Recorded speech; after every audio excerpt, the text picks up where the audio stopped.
In 1856, the small farming community of Whitmore County, Virginia, existed in a delicate balance between the antebellum traditions of the Old South and the growing tensions that would soon tear the nation apart. It was here, along a dusty road bordered by tobacco fields and ancient oak trees, that the Ashford plantation stood like a monument to a dying way of life. The main house, a modest two-story structure with peeling white paint and sagging shutters, overlooked 300 acres of rolling hills where cotton and corn grew in neat rows under the watchful eyes of 23 enslaved individuals. Margaret Ashford had been mistress of this domain for barely 2 years when her husband, Colonel James Ashford, succumbed to consumption in the winter of 1854. At 28 years of age, she found herself alone with responsibilities that would have challenged men twice her age. The neighbors whispered that she was too young, too delicate, too inexperienced to manage such an operation. They whispered that the plantation would fail within a year, that the slaves would become unruly without a firm, masculine hand to guide them. But Margaret Ashford was not the fragile flower that polite society expected her to be. Born Margaret Whitmore, daughter of a prosperous merchant family, she had married into the Ashford lineage with a practical mind and an iron will carefully concealed beneath layers of silk and social propriety. When her husband died, she did not retreat to her father's house in Richmond as many expected. Instead, she remained at the plantation, determined to prove that a woman could succeed where men predicted only failure. Among the enslaved population of the Ashford plantation lived a boy known simply as Thomas. Born in 1838, he was the son of Sarah, the plantation's head cook, and bore no resemblance to any of the enslaved men on the property. His features were lighter than most, his hair softer, and his eyes held an intelligence that seemed to pierce through the careful boundaries that separated master from property. Sarah never spoke of his father, maintaining a silence so complete that even the other enslaved individuals stopped asking questions after the first few years. Thomas had been raised differently from the other children on the plantation. While boys his age were assigned to field work or stable duties, Thomas was brought into the main house at the age of 8. Colonel Ashford claimed the boy showed promise and could be trained for more refined duties, but those who paid attention noticed that Thomas received instruction in reading, writing, and arithmetic alongside the colonel's own nephew, who visited each summer. When Margaret became the sole authority on the plantation, Thomas was 18 years old, tall and lean with calloused hands that spoke of hard work, despite his privileged position among the enslaved population. He had been serving as the colonel's personal attendant in his final months, learning to manage correspondence, maintain records, and handle the delicate negotiations required to keep a struggling plantation afloat. Margaret found herself relying on his assistance more than propriety should have allowed. The arrangement began innocuously enough. Thomas would bring Margaret her morning correspondence and remain to discuss the day's business. He knew which fields needed attention, which enslaved individuals were struggling with their health, and which creditors required immediate payment to avoid scandal. In a world where white women were expected to remain ignorant of such practical matters, Margaret discovered that Thomas possessed knowledge that could save her from financial ruin. Local records from the Whitmore County Courthouse, preserved in a collection of documents discovered during renovations in 1962, reveal that Margaret began signing unusual papers in the spring of 1855.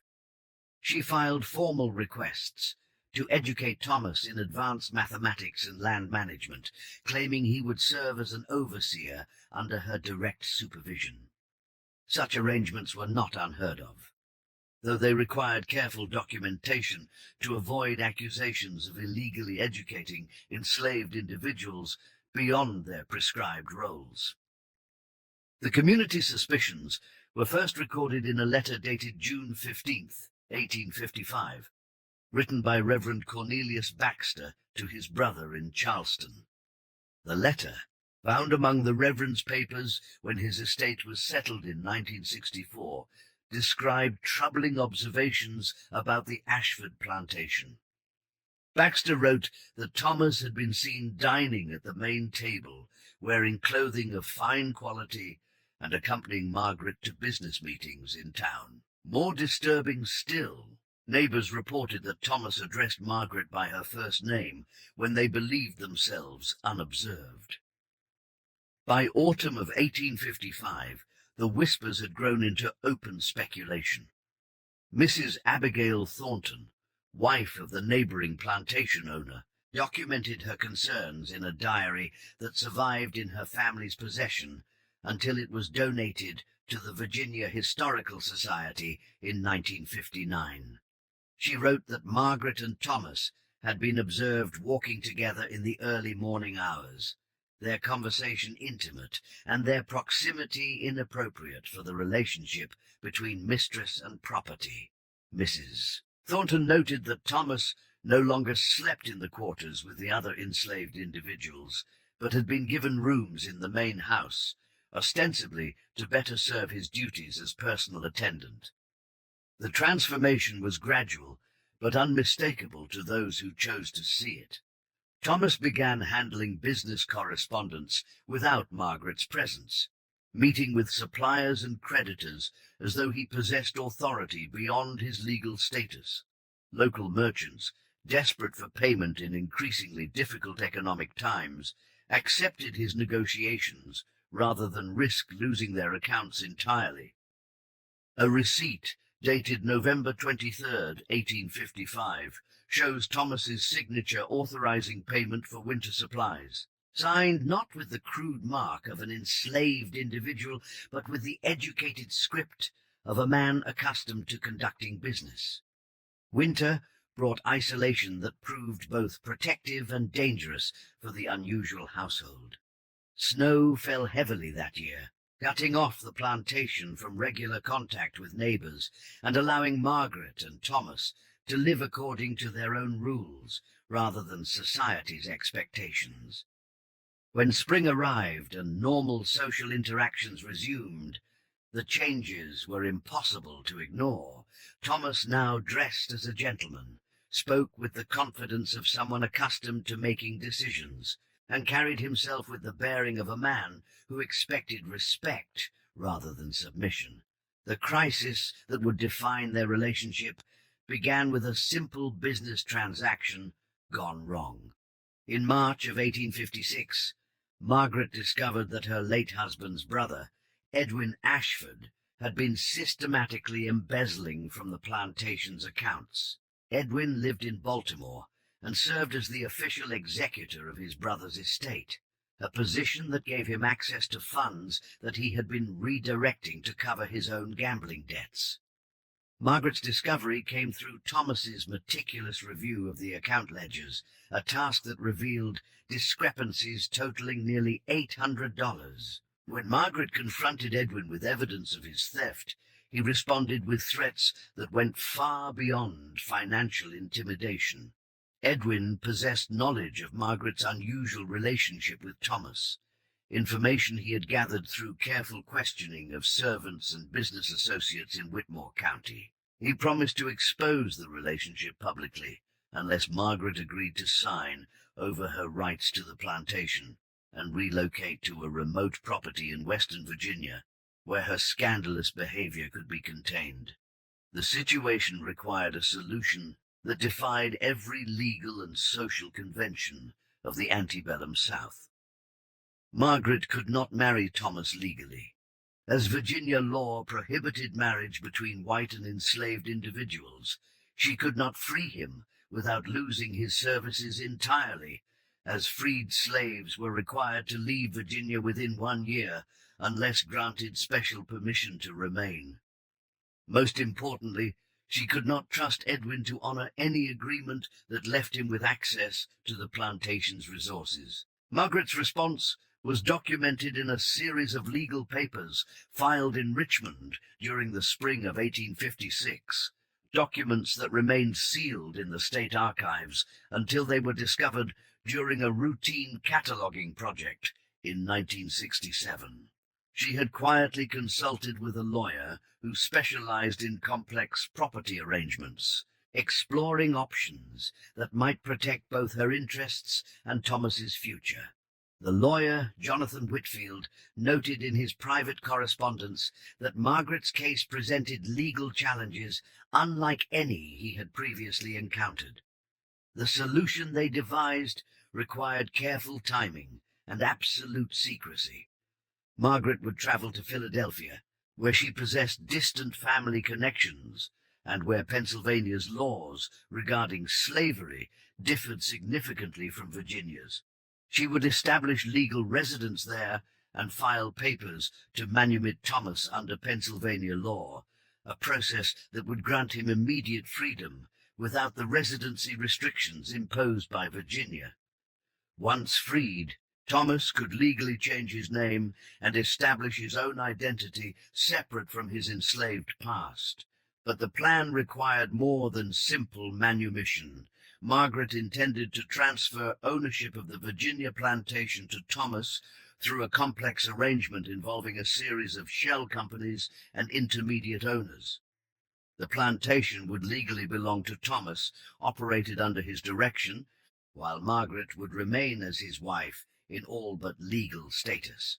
They would live as husband and wife on property that belonged to the man who had once been her slave. The execution of this plan began in May of 1856, when Margaret announced her intention to visit family in Philadelphia for an extended period. She explained to neighbors that the stress of managing the plantation alone had affected her health, and that she required several months of rest and medical attention.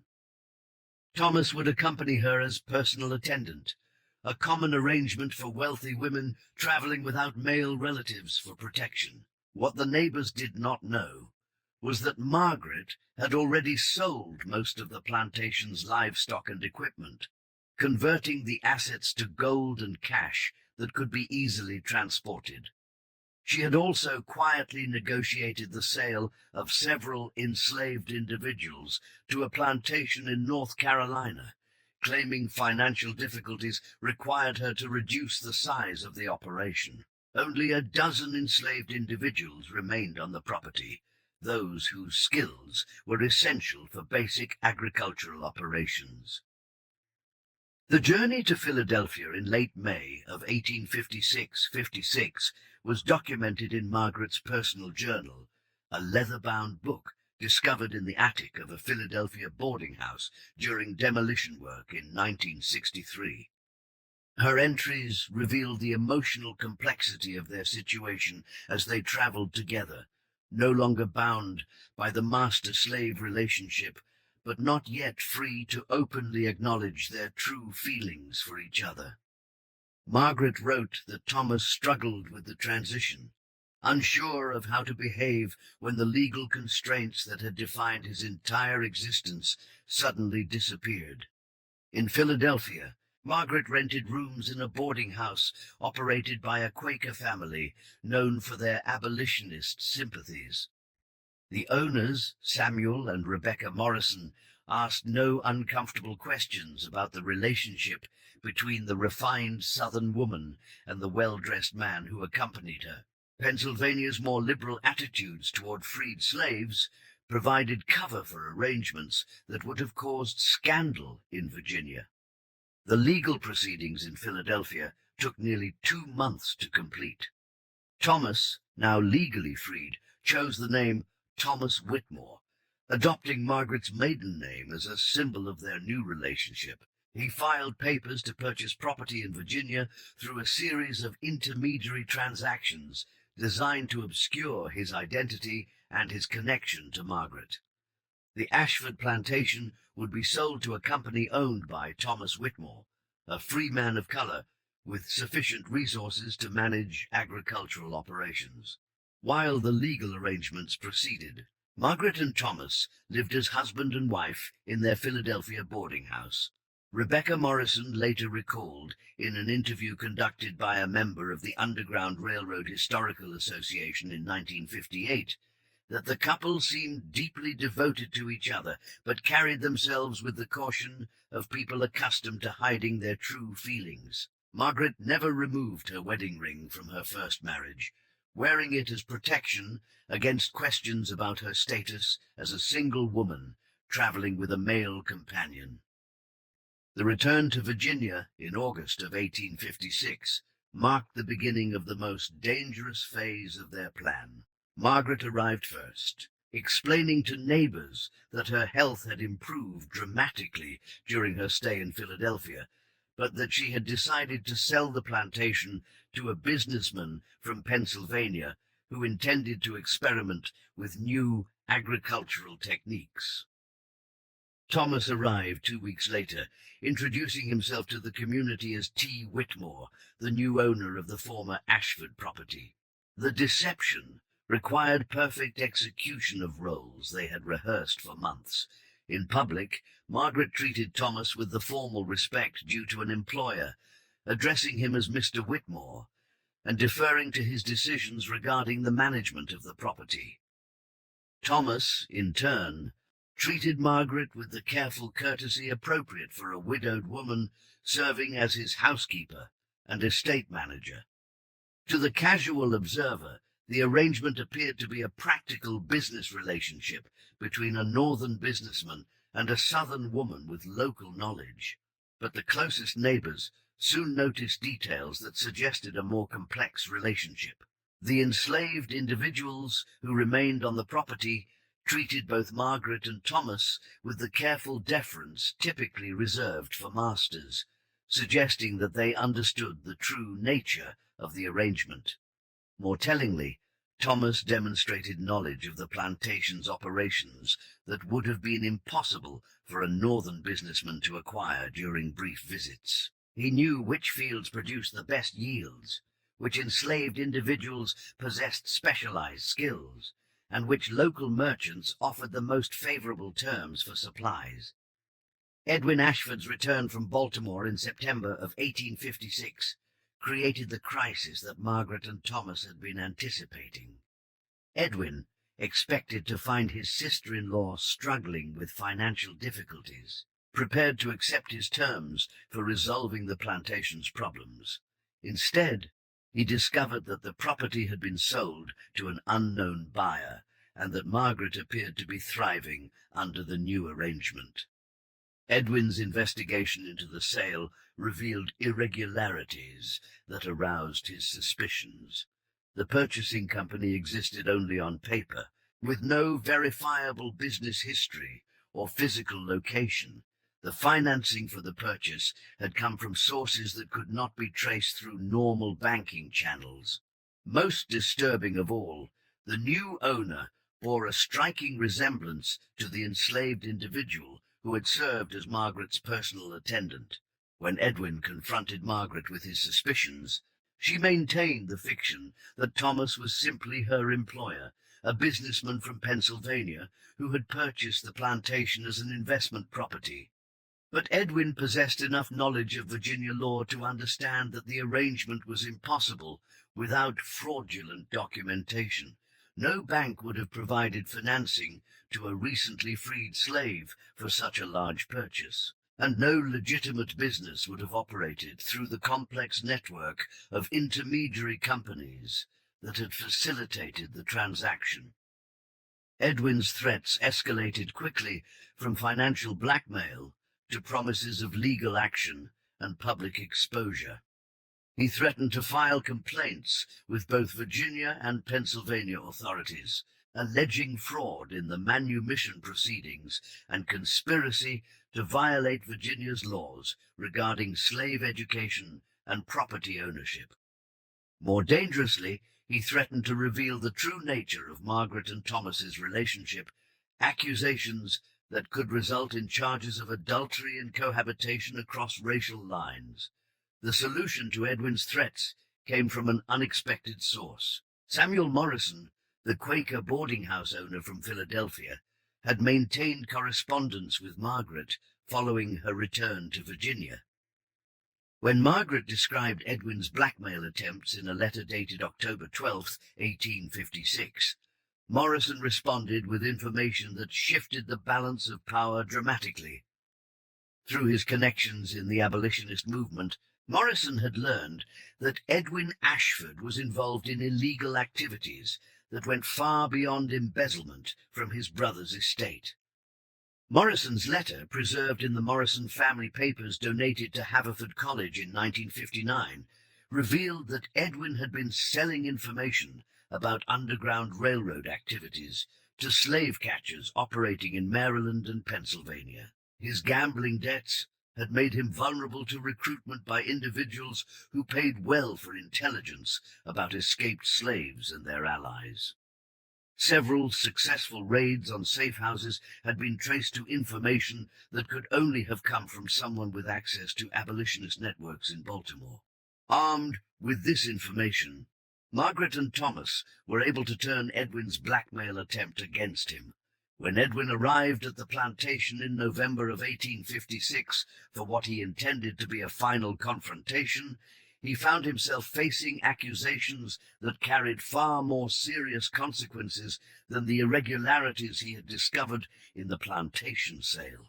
Margaret presented him with detailed documentation of his activities as an informant, information that could not only destroy his reputation, but potentially result in criminal charges for conspiracy and accessory to kidnapping.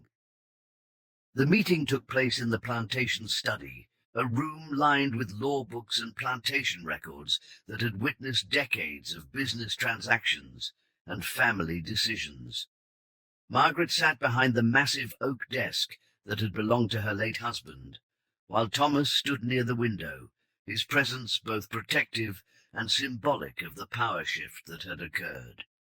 Edwin found himself in the position of a supplicant rather than a blackmailer, forced to negotiate for his own protection rather than demanding concessions from his supposed victims. The agreement they reached was documented in papers that were sealed and deposited with a lawyer in Richmond, with instructions that they not be opened unless one of the parties died or disappeared under suspicious circumstances. Edwin would abandon all claims to the plantation and cease his investigation into Margaret and Thomas's arrangement. In return, Margaret would not reveal Edwin's activities to abolitionist organizations or federal authorities investigating slave-catching operations. But the agreement came with additional terms that ensured Edwin's continued silence. He would relocate to California, far from Virginia's social networks and the temptation to resume his gambling and informant activities.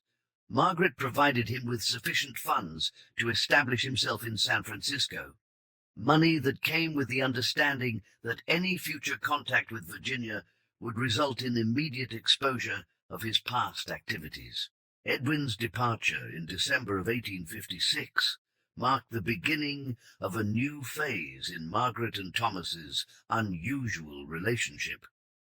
With the immediate threat of exposure removed, they were able to settle into the domestic life they had carefully constructed. Margaret resumed her role as the plantation's manager, handling correspondence and social obligations with neighboring families, while Thomas focused on agricultural operations and business development. The success of their deception depended on maintaining careful boundaries in public while allowing their true relationship to flourish in private. Margaret continued to live in the main house, while Thomas occupied rooms that had originally belonged to the overseer, an arrangement that provided both proximity and plausible deniability. They took their meals together in the privacy of Margaret's study, but Thomas joined the enslaved individuals for dinner when visitors were present. The enslaved population of the plantation adapted to the new arrangement with the pragmatic acceptance of people accustomed to changes in their circumstances. They understood that their survival depended on maintaining the fiction that Thomas was their owner, rather than someone who had once shared their bondage. Sarah, Thomas's mother, continued to serve as head cook, but now answered to a son who legally possessed the power of life and death over her. This domestic arrangement created psychological tensions that neither Margaret nor Thomas had fully anticipated. Thomas struggled with the guilt of owning his own mother and former companions, even though he treated them with far more humanity than most slaveholders of the era. Margaret found herself isolated from the white social community that had once provided friendship and support, unable to share the truth of her circumstances with anyone beyond the plantation's boundaries. The winter of 1856 to 1857 brought both relief and new challenges for the unconventional household. Snow and cold weather reduced social interactions with neighbors, allowing Margaret and Thomas to live more openly as husband and wife within their own home. But the isolation also intensified the psychological pressure of maintaining their elaborate deception, creating stress that manifested in unexpected ways. Margaret began experiencing episodes of anxiety and depression that she attributed to the strain of constant vigilance. Her journal entries from this period, discovered among papers in the Richmond lawyer's office in 1961, reveal a woman struggling to balance love and practicality, freedom and social expectations. She wrote of dreams where she and Thomas lived openly as husband and wife, in a place where their love was not constrained by laws and prejudices, but also nightmares where their deception was exposed and Thomas was returned to slavery or worse. Thomas's adjustment to his new role proved equally difficult. Having been raised in slavery, he possessed intimate knowledge of the psychological damage that the institution inflicted on both enslaved individuals and their owners. Now, as a legal owner of human property himself, he experienced the moral corruption that came with absolute power over other human beings, even when that power was exercised with compassion and restraint. The contradiction of his position became most apparent in his interactions with his mother, Sarah. In private, they maintained the loving relationship of mother and son, sharing memories of his childhood and discussing their hopes for the future. But in public, particularly when neighbors or business associates visited the plantation, Thomas was forced to treat Sarah as property, giving orders and expecting immediate compliance in ways that violated every instinct he possessed. Spring of 1857 brought new complications as the agricultural season required increased interaction with neighboring planters and local merchants. Thomas's inexperience with the social rituals of white plantation ownership became increasingly apparent to those who dealt with him regularly. He lacked the casual brutality that characterized most slaveholders' treatment of their property, a deficiency that raised questions among men accustomed to maintaining their authority through fear and violence. Local merchant records from this period, preserved in the Whitmore County Historical Society archives, show that Thomas consistently paid higher wages to free laborers and purchased better quality food and clothing for the enslaved individuals on his plantation.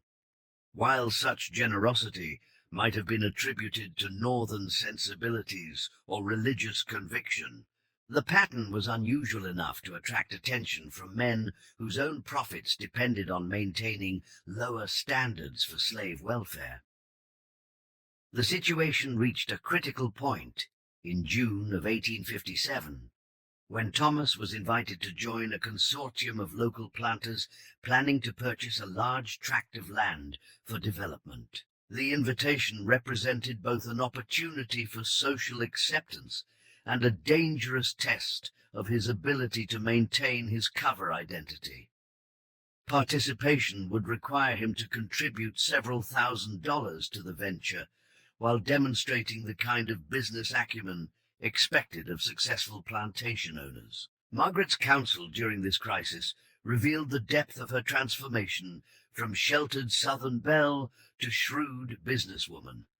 She advised Thomas to accept the invitation, but to insist on reviewing all documents and financial projections before committing funds to the project. This approach would buy time for them to investigate the other participants, while demonstrating the careful business practices that might be expected from a northern investor.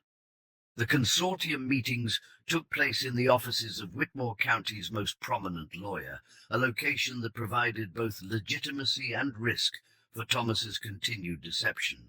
Among the other participants was Colonel Henry Rutledge, owner of the county's largest plantation, and a man known for his ability to detect weakness or deception in business negotiations.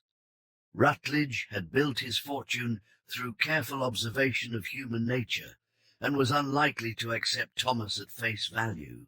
Thomas's performance during these meetings was documented in notes kept by the lawyer's clerk, a meticulous record keeper whose observations were preserved when the law office was dissolved in 1964. The clerk noted that Thomas demonstrated unusual knowledge of agricultural techniques and labor management, suggesting practical experience that went beyond theoretical education. More significantly, Thomas showed sympathy for the welfare of enslaved workers that was inconsistent with the profit-maximizing mindset typical of successful plantation owners. Colonel Rutledge's suspicions were confirmed when he conducted a discreet investigation into Thomas's background and business history. Through contacts in Pennsylvania and Baltimore, Rutledge discovered that Whitmore had no verifiable existence prior to his arrival in Virginia. The companies that had supposedly financed his plantation purchase existed only as legal entities with no physical offices or business operations. Most damaging of all, several witnesses in Philadelphia remembered seeing Thomas in the company of Margaret Ashford during her extended visit to the city. Rather than expose Thomas immediately, Colonel Rutledge chose to use his knowledge as leverage for his own benefit. He approached Thomas privately with a proposition that would test the limits of their carefully constructed deception. Rutledge offered to remain silent about his discoveries in exchange for Thomas's participation in a venture that would require him to act against his own moral principles. The proposition involved the purchase and transportation of a large group of enslaved individuals from a failing plantation in North Carolina. Rutledge had identified an opportunity to acquire nearly 50 enslaved workers at below-market prices, due to the original owner's financial distress. The venture promised substantial profits for the consortium members, but it also required each participant to demonstrate their commitment to the expansion of slavery rather than its gradual elimination. For Thomas, participation in such a venture represented the ultimate moral compromise. He would be required to purchase human beings with the explicit intention of profiting from their forced labor, becoming fully complicit in the system that had once held him in bondage. Refusal to participate, however, would almost certainly result in exposure of his true identity and the destruction of everything he and Margaret had built together. Margaret's response to this crisis revealed the extent to which their relationship had transformed her own moral framework. Rather than counseling Thomas to abandon their deception and flee to the north, she proposed a more aggressive strategy that would neutralize Rutledge's threat while protecting their position in the community. She suggested that they accept Rutledge's proposition, but modify the terms in ways that would serve their own interests rather than his. The plan Margaret developed required them to outmaneuver Rutledge using his own methods against him. Through her contacts in Richmond's financial community, Margaret arranged for the consortium to secure financing for the North Carolina purchase through a bank that specialized in agricultural investments. However, the loan documents included clauses that would transfer ownership of the purchased enslaved individuals to Thomas alone, if any member of the consortium defaulted on their financial obligations. Margaret then used information from Edwin Ashford's abandoned papers to manipulate market conditions in ways that would force several consortium members into financial difficulty. Edwin's gambling debts had been financed through loans secured by agricultural commodities, and his creditors were prepared to call in those debts at the most disadvantageous possible moment. When commodity prices dropped suddenly in late summer of 1857, 3 consortium members found themselves unable to meet their obligations. The collapse of the consortium left Thomas as the sole owner of 47 enslaved individuals purchased from the North Carolina plantation, a situation that required immediate resolution to avoid financial disaster. Margaret's solution demonstrated the cold pragmatism that their circumstances had forced upon her. Rather than attempting to free the newly acquired individuals immediately, she proposed to use them as leverage for negotiating their way out of Virginia entirely. Through contacts in the abolitionist movement, Margaret arranged for the purchase of the 47 enslaved individuals by an organization dedicated to settling freed slaves in Liberia. The transaction would provide Thomas with sufficient funds to liquidate his Virginia holdings while ensuring that the purchased individuals would ultimately gain their freedom in West Africa rather than remaining in permanent bondage. But the Liberia project required several months to arrange proper transportation and documentation, leaving Thomas responsible for the welfare of 47 additional human beings during the interim period. The enslaved individuals were temporarily housed in barracks constructed on a remote section of the plantation, far from the main house and the regular quarters occupied by the original enslaved population. The presence of so many additional people on the plantation created logistical challenges that strained the resources and secrecy that Margaret and Thomas had carefully maintained. Food costs increased dramatically, requiring additional purchases that attracted attention from local suppliers. The enlarged enslaved population required closer supervision, necessitating the hiring of additional overseers who might observe irregularities in Thomas's management style.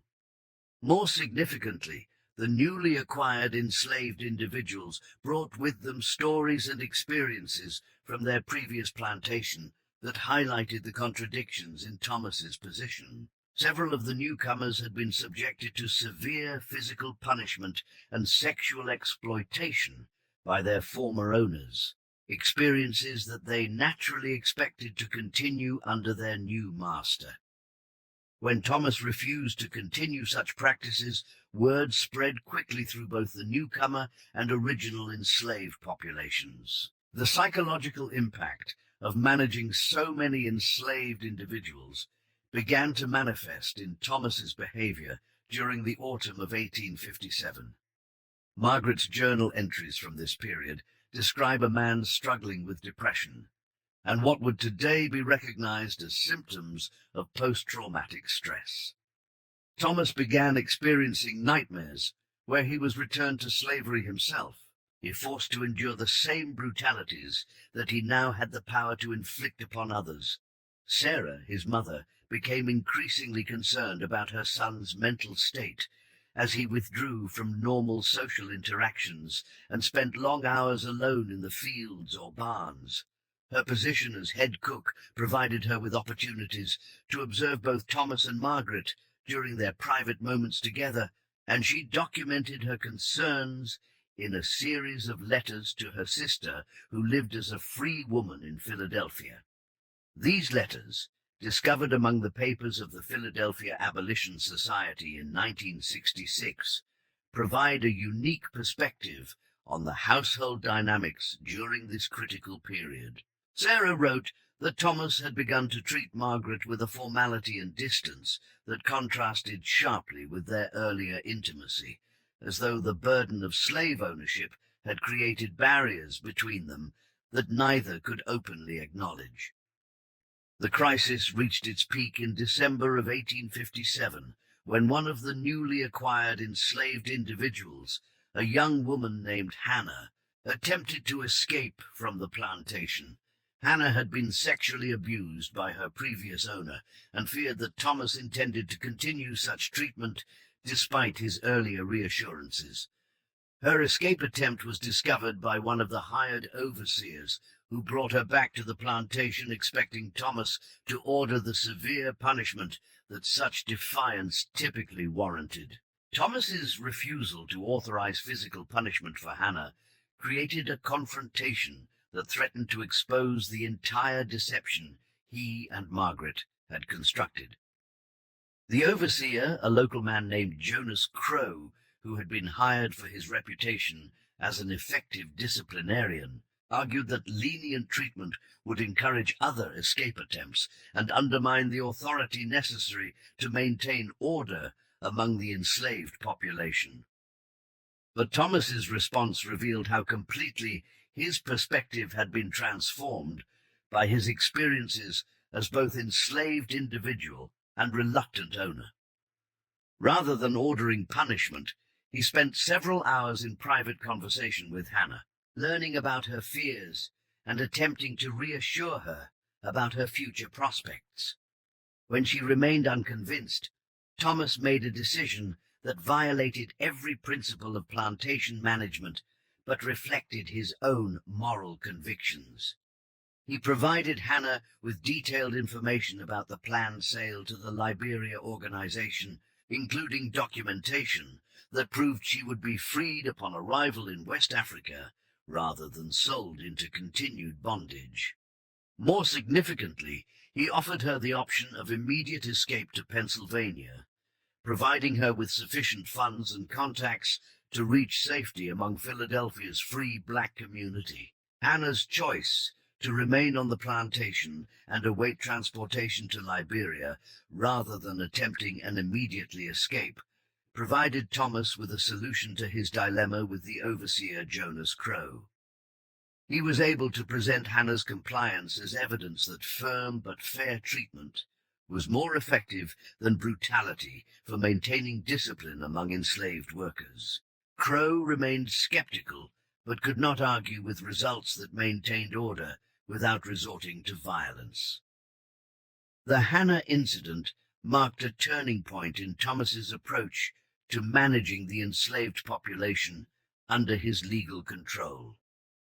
Rather than attempting to maintain the facade of conventional slave ownership, he began gradually preparing all 47 individuals for their eventual transportation to Liberia. This preparation included basic education in reading and writing, instruction in agricultural techniques that would be useful in West Africa, and discussions about what they could expect in their new homeland. Margaret's role in this educational project demonstrated how far her own transformation had progressed since her days as a conventional Southern plantation mistress. She organized formal lessons for the enslaved women, teaching them domestic skills that would be valuable in establishing households in Liberia, while also providing instruction in basic literacy and numeracy that was illegal under Virginia law, but essential for their success as free individuals. The educational activities required absolute secrecy from the local white community, which viewed any attempt to educate enslaved individuals as a direct threat to the social order that maintained white supremacy. Margaret and Thomas established the lessons in an abandoned tobacco barn on a remote section of the plantation, scheduling sessions during hours when neighboring planters were least likely to conduct casual visits. The winter of 1857 to 1858 brought news that would accelerate their timetable for leaving Virginia. The Liberia organization informed them that transportation had been arranged for March of 1858, earlier than originally anticipated, but welcome news for a household struggling under the psychological burden of maintaining their deception while managing such a large enslaved population. But the early departure date created new challenges for liquidating Thomas's holdings and establishing their future lives outside of Virginia. The plantation itself could not be sold quickly without arousing suspicion about Thomas's reasons for leaving the county so abruptly. Agricultural equipment and livestock required time to find buyers willing to pay fair prices rather than taking advantage of a seller's apparent desperation. Margaret's solution involved a carefully orchestrated series of transactions designed to maximize their resources while maintaining the appearance of normal business operations. She arranged for the plantation to be leased to Colonel Rutledge for a 3-year period, with an option for him to purchase the property if Thomas decided not to return to Virginia. This arrangement provided immediate income while avoiding the complications of an outright sale. The livestock and equipment were sold through a series of smaller transactions conducted over several weeks, each one appearing to be a routine adjustment to the plantation's operations rather than evidence of a complete liquidation. Margaret's knowledge of local merchant networks, gained through years of managing household purchases, proved invaluable for identifying buyers who would pay fair prices without asking uncomfortable questions about the seller's motivations. The personal belongings accumulated during Margaret's years as a plantation mistress required more delicate handling. Many items possessed sentimental value that made their abandonment emotionally difficult, while others represented wealth that could be converted to cash for their uncertain future. Margaret's jewelry, inherited from her mother and augmented during her marriage to Colonel Ashford, could be sold in Richmond without attracting attention to their departure plans, but other possessions carried emotional weight that made their disposal more complex. The library of books that had educated Thomas during his years as personal attendant to Colonel Ashford represented knowledge and culture that both he and Margaret were reluctant to abandon. The portrait of Colonel Ashford that hung in the main parlour served as a reminder of the conventional life that Margaret was choosing to abandon for an uncertain future with a man society viewed as unsuitable for marriage. In February of 1858, Margaret made the final preparations for their departure by arranging for letters to be sent to her family in Richmond and Norfolk. These letters, carefully worded to avoid arousing suspicion, explained that she had decided to accompany T. Whitmore on an extended business trip to evaluate investment opportunities in the Western Territories. The arrangement would allow her to serve as his agent for establishing agricultural operations in areas where her knowledge of southern farming techniques would prove valuable. The letters also mentioned that she might remain in the West permanently if the opportunities proved sufficiently promising, a statement that provided cover for her permanent disappearance from Virginia society without suggesting anything improper about her relationship with Thomas. Family members who received these letters later recalled that Margaret had seemed restless and dissatisfied with plantation life since her husband's death, making her decision to seek new opportunities appear reasonable rather than scandalous. Thomas's final weeks as a Virginia plantation owner were marked by the completion of educational projects that he hoped would benefit the enslaved individuals remaining under his legal ownership. In addition to the 47 individuals destined for Liberia, 12 enslaved workers would remain on the plantation under Colonel Rutledge's management. Thomas wanted to provide these individuals with skills and knowledge that might improve their lives even under continued bondage.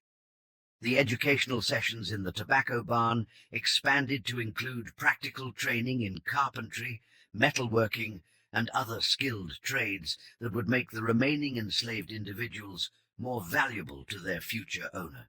Thomas reasoned that increased value would lead to better treatment, as Rutledge would have financial incentives to protect his investment in skilled workers rather than treating them as expendable field hands.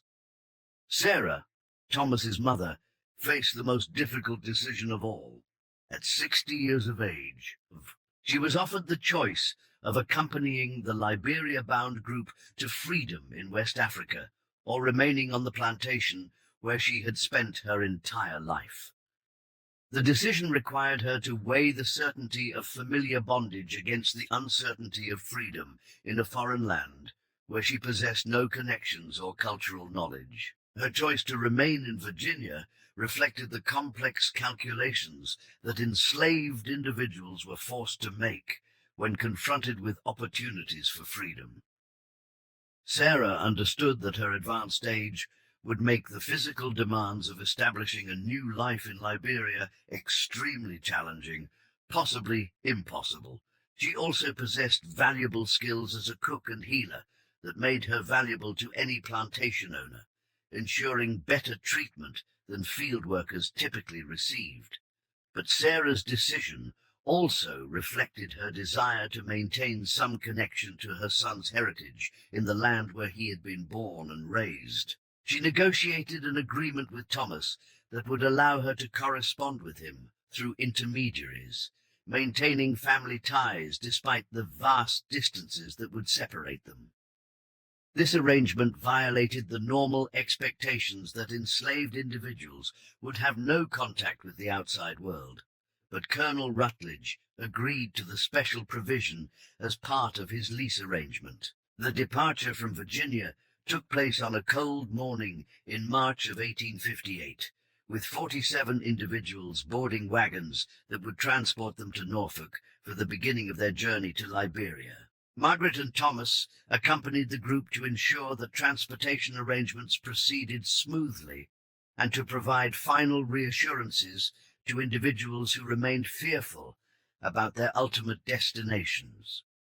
The scene at the plantation that morning was documented by Jonas Crow, the overseer who had been retained to manage the transition to Colonel Rutledge's authority. Crow's account, recorded in a letter to his brother and preserved in family papers, donated to the Virginia Historical Society in 1965, described the unusual emotional atmosphere that surrounded the departure. Rather than the sullen resignation typical of enslaved individuals being transported to unknown destinations, Crow observed what appeared to be a farewell gathering among family members preparing for a long separation. The 47 individuals embraced Margaret and Thomas with affection rather than fear, suggesting relationships that transcended the normal boundaries between masters and property. Most remarkably, Crow noted that several of the departing individuals addressed Thomas by his first name, a breach of protocol so severe that it would normally result in immediate punishment. When Crow mentioned this observation to Thomas, expecting orders to correct such insubordination, Thomas simply replied that different standards would apply to individuals who were leaving Virginia permanently. The journey to Norfolk required 2 days of careful travel along roads that were monitored by slave patrols and local authorities suspicious of large groups of enslaved individuals moving without obvious commercial purpose. Margaret and Thomas carried extensive documentation proving their legal right to transport the 47 individuals, but they also understood that bureaucratic paperwork provided limited protection against officials who might be bribed to create complications. The ship that would carry the group to Liberia was operated by the American Colonization Society, an organization dedicated to establishing settlements of freed American slaves in West Africa. The captain, Ezra Thompson, had transported hundreds of freed individuals to Liberia over the previous decade, and was accustomed to the complex emotions that surrounded such departures. His records, preserved in the Society's archives, noted that the March 1858 group was unusual for the evident preparation and education that the individuals had received. Margaret's farewell to the 47 individuals she had helped prepare for freedom marked the end of her identity as a Virginia plantation mistress, and the beginning of an uncertain future as the wife of a man who existed legally only through carefully constructed documentation. Her journal entry from that evening, written in a Norfolk boarding house, expressed both relief and terror about the life she was choosing to embrace. Thomas's transformation was even more profound. In the space of less than 2 years, he had experienced slavery, freedom, slave ownership, and now exile from the only home he had ever known. The psychological burden of these transitions manifested in physical symptoms that concerned Margaret as they prepared to travel westward toward territories where their relationship might be accepted with less scrutiny. Their departure from Norfolk in April of 1858 was witnessed by few people, as they had deliberately chosen to travel during a period when most passengers would be merchants and other individuals with little interest in the personal affairs of fellow travelers. Margaret had adopted the identity of Mrs. Thomas Whitmore, a role that felt both natural and strange after years of maintaining elaborate deceptions about their true relationship. The westward journey took them through Tennessee and Kentucky, states where slavery remained legal, but where the social structures were less rigid than in the established plantation regions of Virginia. Thomas's identity as a free man of color with sufficient resources to travel in comfort attracted occasional attention, but the presence of Margaret as his apparent wife provided social protection that would have been impossible in the communities they had left behind. Their destination was California, a state where the gold rush had created social upheaval that made unconventional relationships easier to establish and maintain. Thomas had researched opportunities in agricultural development around the growing city of Sacramento, where his knowledge of farming techniques could be applied to crops that differed significantly from the tobacco and cotton that had dominated Virginia agriculture. The establishment of their new life in California proceeded more smoothly than either had dared hope. Thomas purchased land in the Sacramento Valley and began developing a farm that specialized in vegetables and grains for the growing urban population. Margaret's skills in managing household affairs and maintaining business records proved invaluable for establishing their operation as a profitable enterprise. But their success came at the cost of complete separation from their previous lives and identities.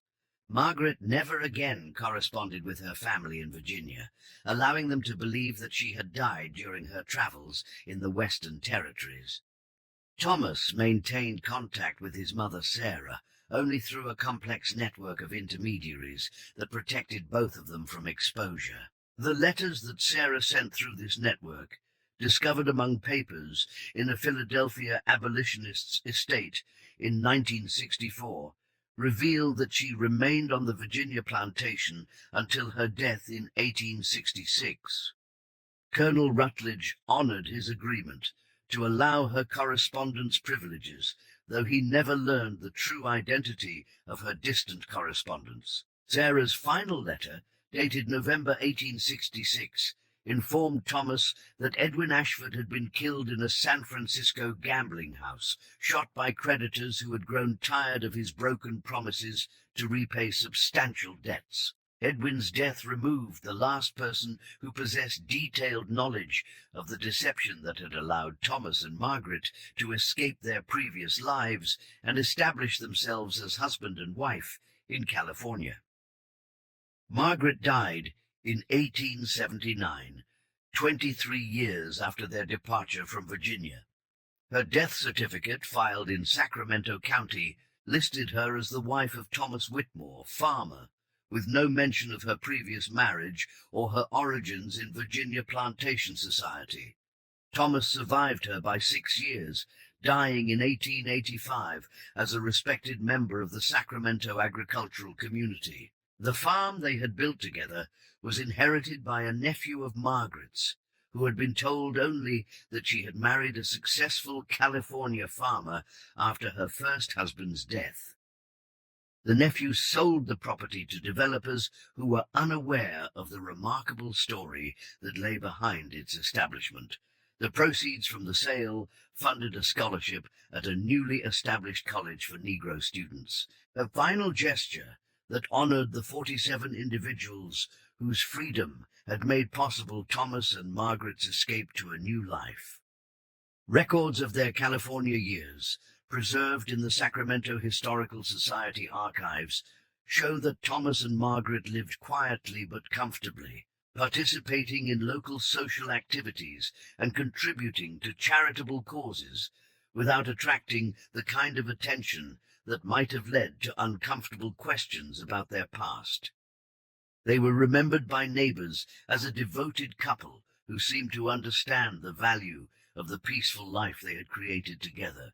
The truth about their origins remained hidden until 1968, when a researcher investigating Underground Railroad activities discovered Sarah's letters among abolitionist papers being donated to a historical archive.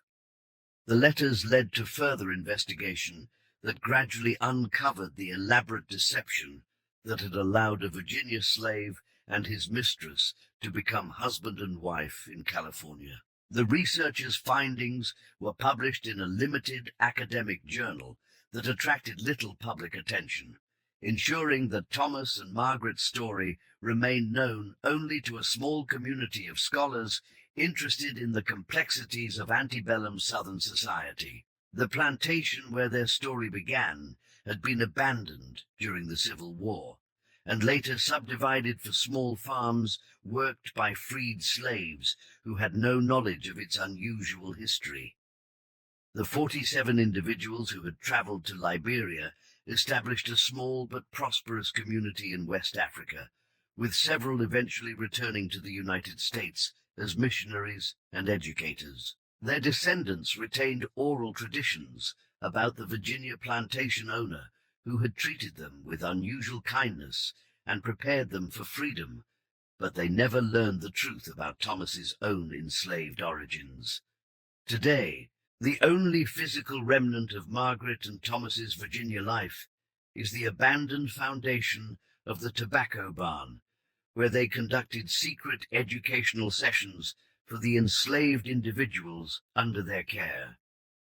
The foundation lies overgrown with vines and surrounded by trees that have reclaimed the fields where Thomas once worked as both slave and master. The remarkable transformation of their relationship from master and slave to husband and wife challenges conventional understanding of both love and power in antebellum American society. Their story demonstrates the lengths to which individuals will go to protect relationships that society deems impossible, and the courage required to abandon everything familiar for the possibility of authentic love. But their story also reveals the moral compromises that even well-intentioned individuals were forced to make within the constraints of a society built on human bondage. Thomas's brief period as a slave owner, however reluctant and temporary, illustrates the corrupting influence of institutional slavery on everyone it touched, regardless of their personal convictions or experiences. The documents that preserve their story remain scattered across archives in Virginia, Pennsylvania, and California, waiting for researchers who might piece together other fragments of their remarkable deception. Some questions about their relationship may never be answered, as they were careful to destroy evidence that might have exposed their secret during their lifetimes. What emerges clearly from the available records is a love story that transcended the legal and social boundaries of its time, sustained by intelligence, courage, and the determination of two individuals to create a life together despite seemingly impossible obstacles.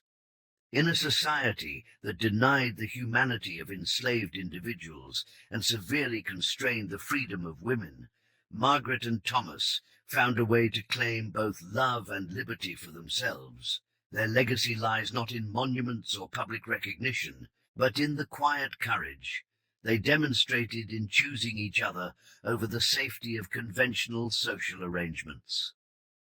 In an age when love across racial lines was not merely forbidden, but criminalized, they proved that human affection could triumph over the artificial divisions that society imposed on intimate relationships. The silence that surrounds their California years suggests a couple who understood that their greatest victory lay not in public vindication of their choices, but in the simple achievement of growing old together as husband and wife.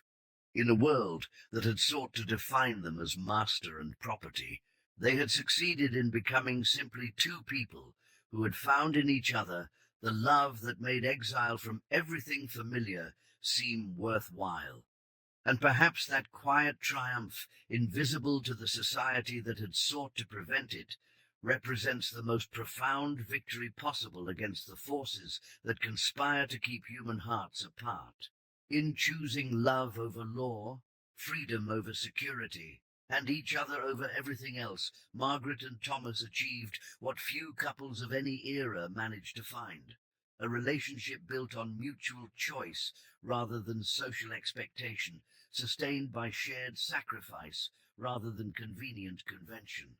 The morning mist that still rises from the Sacramento Valley, where they lived their final years, carries no memory of their struggles or their secrets. But somewhere in the archives and record offices of 3 states, their story waits to remind us that love, when it is true enough and strong enough, can find a way to survive even the most determined efforts to destroy it.